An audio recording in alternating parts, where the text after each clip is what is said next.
Assalamualaikum warahmatullahi wabarakatuh. Perkenalkan, nama saya Zinda Cici Prihatin dari Akuntansi KP2 2018. Saya akan menjelaskan tentang mengukur dan mengendalikan aktiva yang dikelola. Oke, langsung saja kita mulai ya. Mengukur dan mengendalikan aktiva yang dikelola. Pertama yang kita bahas adalah struktur analisis.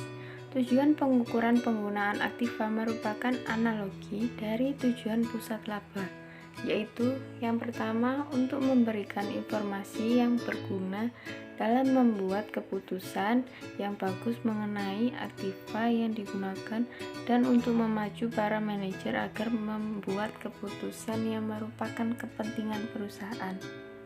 Dan yang kedua, untuk mengukur kinerja unit usaha sebagai suatu entitas ekonomi. Selanjutnya, mengukur aktiva yang digunakan. 1. Kas. Hampir semua perusahaan mengendalikan kas secara terpusat karena pengendalian pusat memungkinkan penggunaan saldo kas yang lebih kecil daripada jika suatu unit usaha memegang saldo kas yang dibutuhkannya untuk menyeimbangkan perbedaan antara kas masuk dan arus kas keluar. 2. Piutang. Manajer unit usaha dapat mempengaruhi tingkat piutang secara tidak langsung melalui kemampuan mereka untuk menghasilkan penjualan dan secara langsung melalui penetapan persyaratan kredit dan persetujuan atas kredit individual dan batas kredit serta melalui wewenang mereka dalam menagih kredit yang jatuh tempo. Piutang diukur dengan nilai bersih yang dapat direalisasikan, yaitu nominal piutang dikurangi dengan penyisian kerugian piutang tidak tertagih. 3. Persediaan. Persediaan biasanya diperlakukan sama seperti piutang, yaitu dicatat pada jumlah akhir periode, meskipun rata-rata antara periode lebih baik secara konsep. Metode yang dapat digunakan adalah FIFO, average atau LIFO costing. 4. Modal kerja secara umum. Perlakuan modal kerja sangatlah bervariasi. Pada satu sisi, perusahaan memasukkan seluruh aktiva lancar ke dalam pasar investasi dengan tidak mengeliminasi kewajiban lancar. Modal kerja adalah aktiva lancar dikurangi dengan kewajiban lancar. 5. Properti, pabrik, dan peralatan atau aktiva tetap. Dalam akuntansi keuangan, aktiva tetap awalnya dicatat pada biaya perolehan dan biaya ini dihapuskan sepanjang umur ekonomis aktiva melalui penyusutan.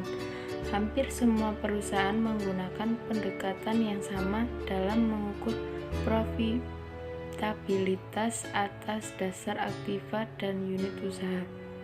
Hal ini menyebabkan permasalahan serius dalam penggunaan sistem tersebut untuk tujuan yang dimaksudkan. Permasalahan tersebut akan dianalisis pada bagian-bagian berikut.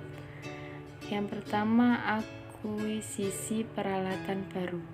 Jika aktiva yang telah disusutkan dimasukkan ke dalam dasar investasi pada nilai buku bersih, maka profitabilitas unit usaha tersebut akan dinyatakan secara salah pada nilai buku bersih dan para manajer unit usaha akan termotivasi untuk mengambil keputusan akuisisi yang tepat.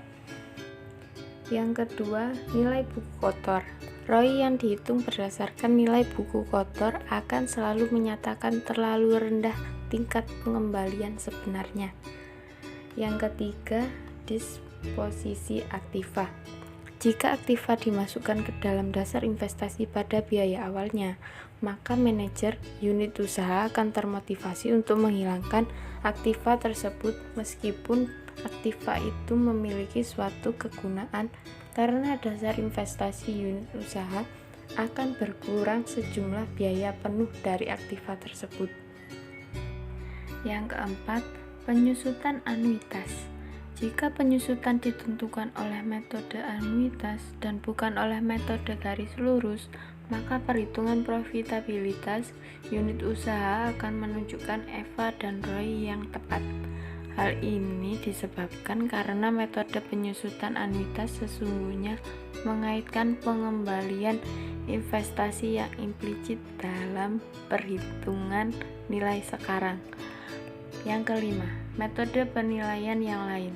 Permasalahan utama dalam menggunakan nilai-nilai non-akuntansi adalah bahwa nilai tersebut cenderung subjektif dibandingkan dengan nilai-nilai akuntansi yang tampak lebih objektif dan umumnya tidak menimbulkan pertentangan. 6. Aset-aset yang disawaguna usahakan. Banyak perjanjian sewa guna usaha merupakan usaha perjanjian pendanaan, yaitu perjanjian tersebut memberikan cara alternatif untuk menggunakan aktiva yang seharusnya didapatkan dari pendanaan dengan utang dan modal. Sewa guna finansial, yaitu sewa guna usaha jangka panjang yang setara dengan nilai sekarang dari arus beban sewa, adalah sama dengan utang yang dilaporkan juga dalam neraca. 7. Aktiva yang menganggur. Jika suatu unit memiliki aktiva yang menganggur yang dapat digunakan oleh unit lain, maka unit tersebut dapat diperbolehkan untuk mengeluarkan aktiva tersebut dari dasar investasinya. Tujuan dari izin ini adalah untuk mendorong para manajer unit usaha guna melepas aktiva menganggur ke unit lain yang mungkin memerlukannya. 8. Aktiva tidak berwujud. Beberapa perusahaan cenderung melakukan penelitian dan pengembangan yang intensif. Misalnya perusahaan farmasi seperti Novartis menghabiskan dana yang besar untuk mengembangkan produk baru, sedangkan yang lain cenderung fokus pada pemasaran. Misalnya perusahaan barang konsumen seperti Unilever yang menghabiskan banyak dana untuk iklannya. 9. Kewajiban tidak lancar. Kadang-kadang suatu unit usaha menerima modal permanennya dari kumpulan dana korporat. Korporat memperoleh dana tersebut dari pemberian pinjaman, investor modal, dan laba ditahan. Bagi unit usaha, jumlah total dari dana tersebut adalah relevan, tetapi tidak dengan sumber daya dari mana dana tersebut berasal. 10. Beban modal. Kantor pusat korporat menentukan tarif yang digunakan untuk menghitung beban modal. Tarif tersebut seharusnya lebih tinggi dari tarif korporat untuk pendanaan dengan utang karena dana yang terlibat merupakan campuran antara utang dan modal berbiaya lebih tinggi. Biasanya tarif tersebut ditentukan di bawah estimasi biaya modal perusahaan, sehingga EVA atas rata-rata unit usaha berada di atas 0. 11. Survei praktik. Kebanyakan perusahaan memasukkan unsur aktiva tetap ke dalam dasar investasi pada nilai buku bersih. Perusahaan-perusahaan tersebut melakukannya karena ini merupakan jumlah dengan mana aktiva tersebut dicatat dalam laporan keuangan, dan oleh karenanya sesuai dengan laporan keuangan tersebut mencerminkan jumlah modal yang digunakan dalam divisi tersebut. Yang C. EVA versus ROI. Ada 3 keuntungan dari ROI. Yang pertama, ROI merupakan pengukuran yang komprehensif di mana semua mempengaruhi laporan keuangan tercermin dari rasio ini. Yang kedua, ROI mudah dihitung, dipahami, dan sangat berarti dalam pengertian absolut.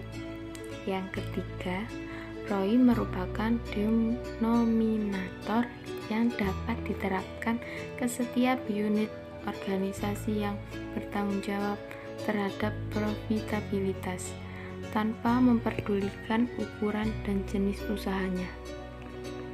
Eva tidak memberikan dasar perbandingan semacam ini, tetapi pendekatan Eva juga memiliki beberapa keuntungan.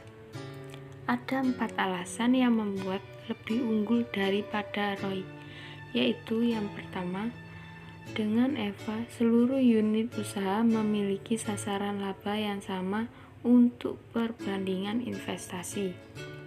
Yang kedua, keputusan-keputusan yang meningkatkan Roy suatu pusat investasi dapat menurunkan laba keseluruhan.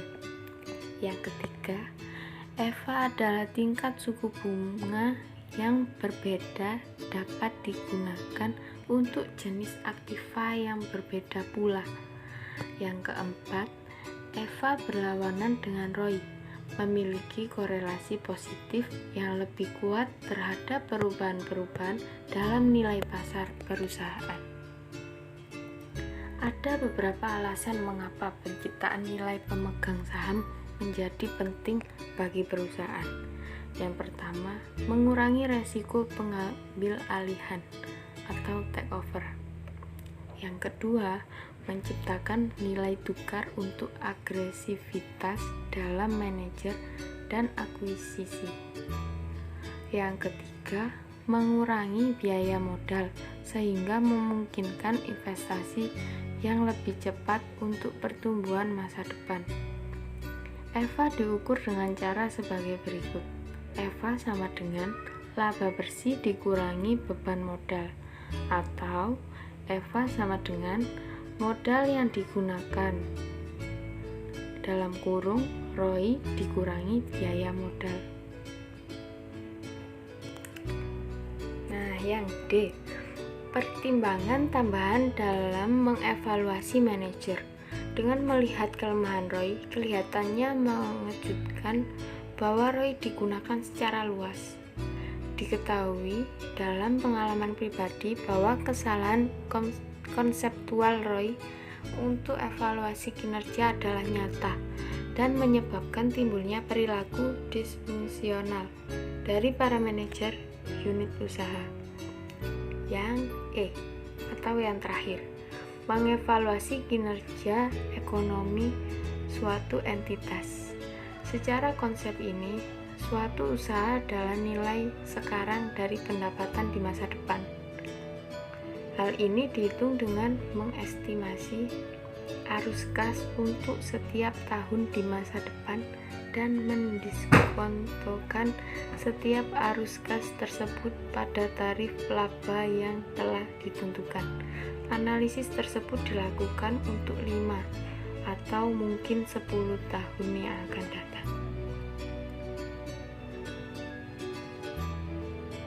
Terima kasih telah menonton video saya. Apabila ada kurang lebihnya, saya mohon maaf yang sebesar-besarnya. Wassalamualaikum warahmatullahi wabarakatuh.